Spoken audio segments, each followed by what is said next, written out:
وصف الرئيس التركي رجب طيب أردوغان الأزمة في دول الخليج بأنها لعبة مهاجمان في الوقت ذاتها النظام الانقلابي في مصر بقيادة عبد الفتاح السيسي. وقال أردوغان في تصريحات له أمس الثلاثاء: نعرف من كان مع الانقلاب في تركيا ومن كان ضده، وأن اللعبة القائمة في الخليج حاليا ليست بعيدة عن المحاولة الانقلابية، وكذلك الانقلاب الذي نفذه ضد الرئيس المصري محمد مرسي. وأضاف: من نفذ الانقلاب في مصر كان وزير الدفاع ورئيس الأركان لدى مرسي هما اللذان انقلبا على رئيسهما، وهما الآن من داعمي السيسي يدللونه ويتغنون باسمه. أقرأ أيضا أردوغان: عزل قطر ما خالف لتعاليم الإسلام ويمثل عقوبة إعدام. وتساءل الرئيس التركي قائلا: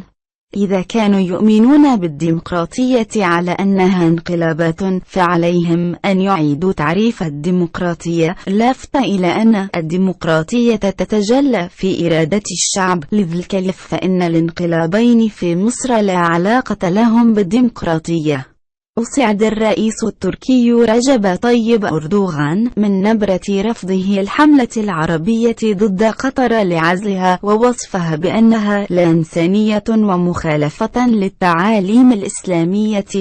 وأضاف أردوغان في كلمة ألقاها في البرلمان أمام نواب حزب العدالة والتنمية الحاكم أن الأساليب المستخدمة مع قطر غير مقبولة وبمثابة عقوبة إعدام.